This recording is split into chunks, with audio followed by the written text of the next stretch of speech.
Good morning, welcome to Truth and Worship Church. I'm Reverend Jeffrey Brown, and with me today is my lovely wife, Kay Brown. Lillian, however you want to put it.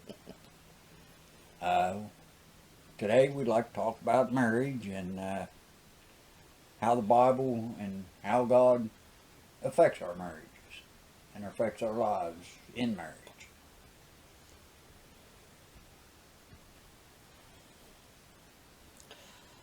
Um, Jeff and I have been married for almost 34 years, and yeah, we've had our tough times, but we made it through. And that's hard to do nowadays. People just don't want to work at things anymore. But there's several things that we think might help, get you through the rough spots maybe. So, And one of the key Bible phrases that I like to go to in marriage is Hebrews 13:4. Marriage is to be honored by all, and marriage bed kept undefiled, because God will judge the sexually immoral and adulterers. And basically, you have to have trust in your marriage, or you have no marriage. If one party doesn't trust the other, then the marriage isn't going to stand on firm ground. And with that, anytime someone cheats, then it harms the marriage and breaks down the trust. And once the trust is broken, it's almost impossible to get it back without God's help. because I know there's a lot of people out there now that's the one thing that they don't think of much anymore is being, you know, monogamous with your spouse.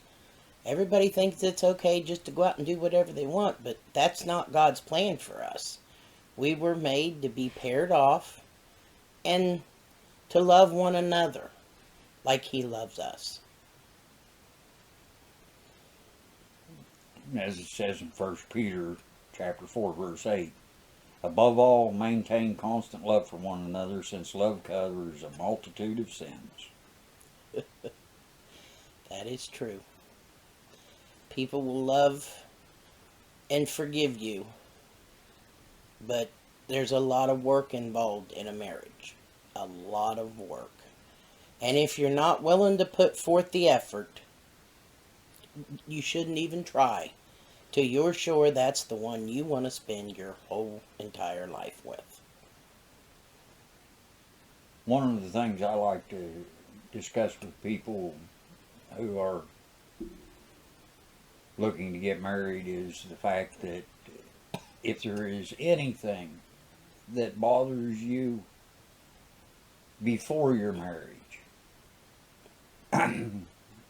as Jesus said, anything as small as a mustard seed, if you do not work through that before the marriage, it will grow. And it will grow into a mighty tree that can destroy your whole marriage, and you never think of that happening. Um,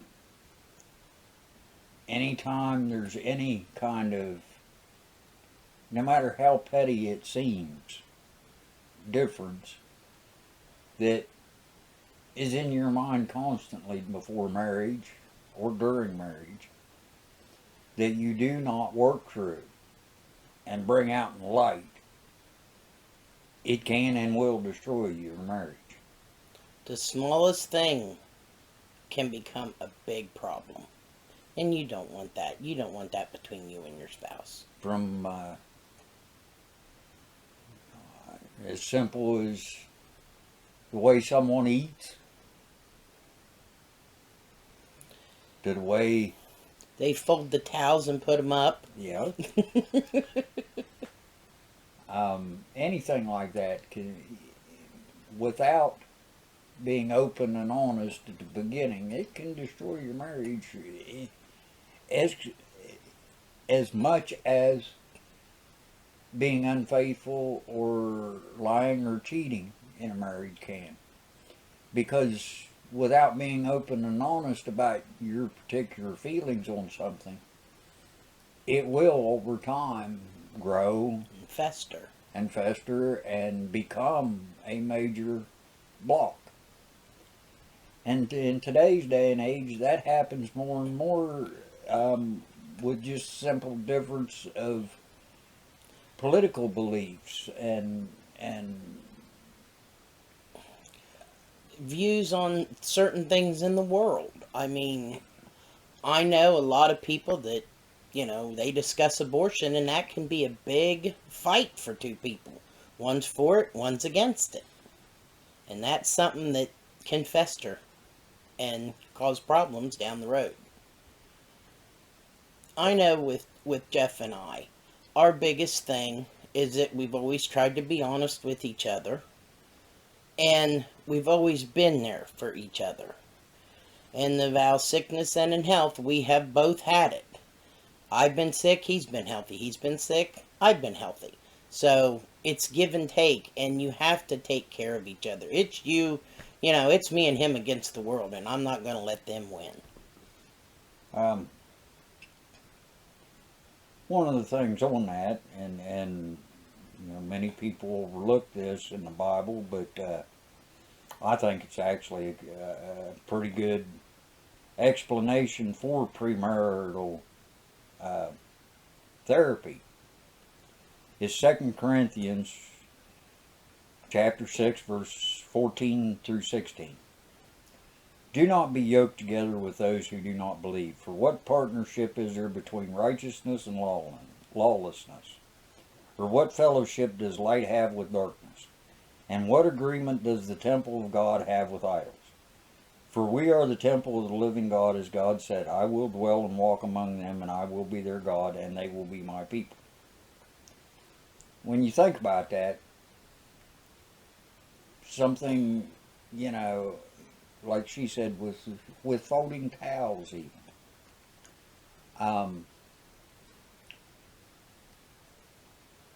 Something like that can just over time become such a wall between you that other things get hidden behind that wall.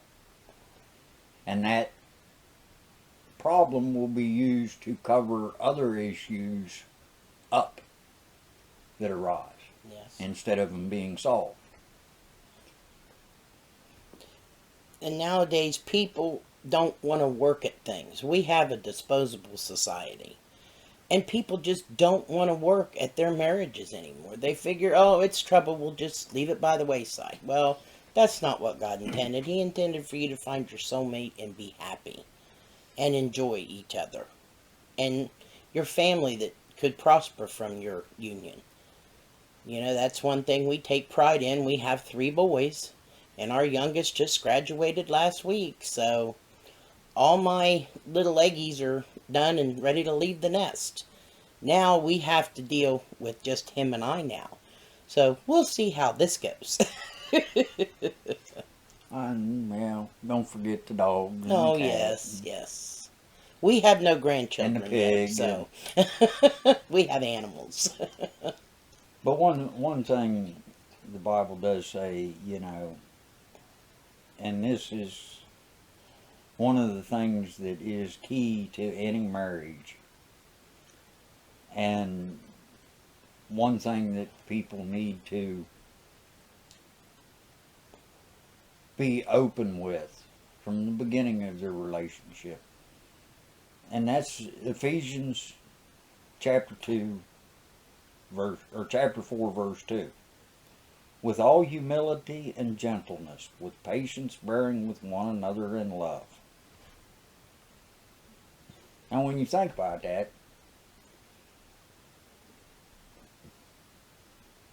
gentleness is one of the top things, because you've got to be ready and willing to understand when your partner is sad or upset, and try to find why they are, and not really truly listen to what they're saying and how they're feeling.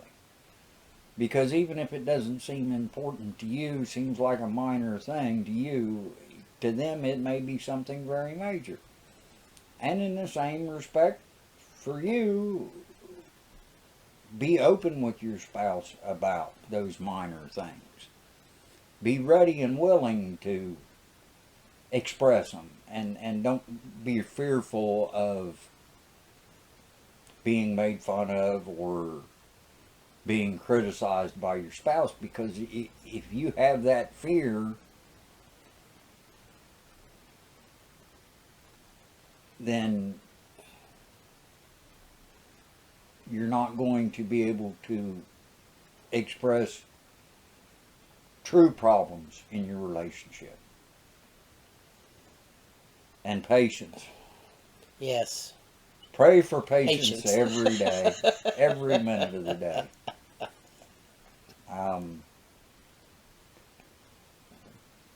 Bible says patience is a virtue for a reason, especially in a relationship. A marriage, It's give and take. It's not all take and not all well, give. and some people say it's 50-50. I say it's 100-0, depending on whose need is the most that Most. day. All things should be shared in a marriage, but there are times when you have to give all of yourself for their benefit. I know when I had to have open heart surgery, and I'm the carer. I take care of everybody.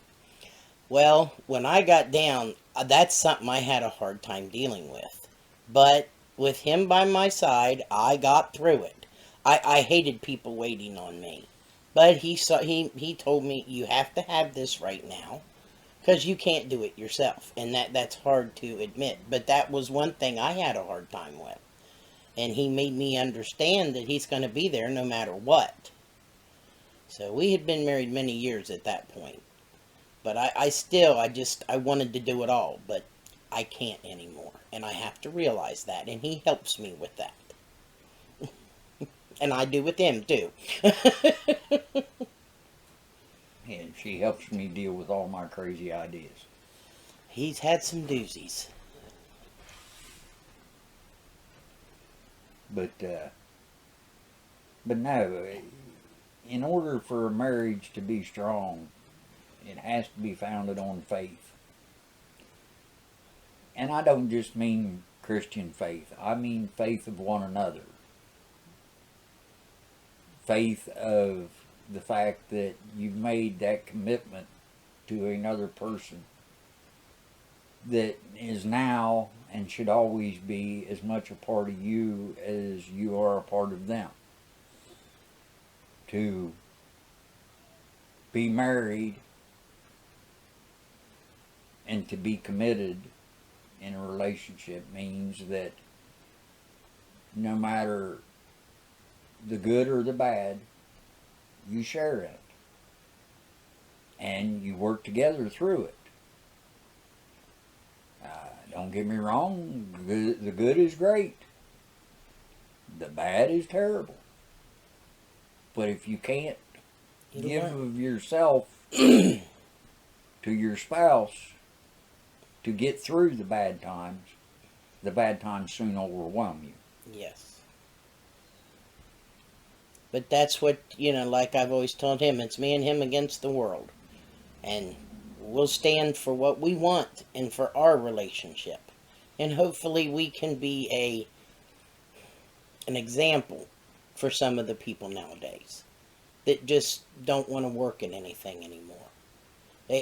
That's what I think the biggest thing is. It's too easy to say, I'm done, and just walk away. The hard part's working at it. You take the easy way out. The hard part's working. The easy way out is saying goodbye. And you don't want to do that. Well, and too many people rush into a marriage thinking it's all going to be roses and cherries. And you got the burnt cakes and the burnt suppers. And It's not all perfect. and you have to be willing to choke the burnt supper down and tell your spouse how wonderful it is. And he never had to do that. But she has. Yes. A couple times. Actually, it's more raw hamburgers. Yeah, yeah. I like my hamburgers raw. She don't. Again, there, compromise. Yep. No, I learned to eat burnt hamburgers. I didn't learn to eat raw hamburgers. And she never has learned to eat burnt hot dogs, which I dearly love burnt hot dogs. But he always makes me a few that aren't totally charred, so it works out. It's little things like that. Yeah, it's the little things like that that make a marriage. It's not, you know, just the glitz and glamour of being married and you know. Because let me tell you, there's a lot of days that aren't. You have to be willing to see each other at your worst times, at your best times. Unfortunately, a lot of times it seems like your worst time's their best time, and their best time's your worst time. But every once in a while, you get it just right. And it's really, really good. Really good. And that's the times that make up for all the bad, if you give it a chance. Marriage is a job, and you have to work at it. It just doesn't happen. It takes two people committed to make it work. And then as you get children into it and things, then it gets real fun. Then you have more problems than you can ever think of. But together you can work it out, because we did. And that's one thing, to always be supportive with your spouse, with your children, and especially when it comes to education and discipline. And don't let one try to railroad one and think he's going to get away with it with one, because he's not, because we are a committed front. Yep. Our children tried that a couple times. It did not work. This is true. All children try it. Yeah. At some point in their lives. But that's just being a kid. And with that, being said, marriage is, and a committed relationship is the ultimate testament of God's love, because He has given you someone that completes you, someone who is your other half. As you know, it says, two become one. And if the two try to always stay completely separate, it doesn't work.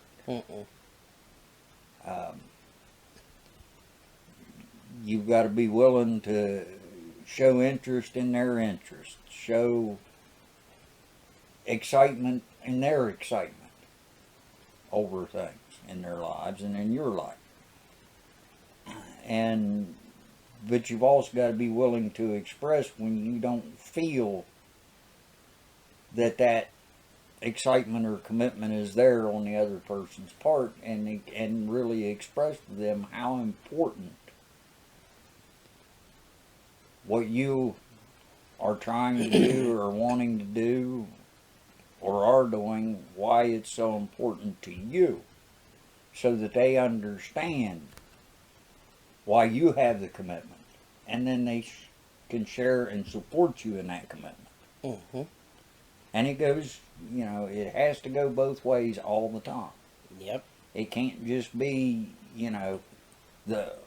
all husband's ideas about everything. It can't be all the wife's ideas about everything. It has to be joint, and it has to be supportive and helpful. Yeah. And when you do that, first thing you are is never alone because your best friend's always right beside you, helping you. Yep.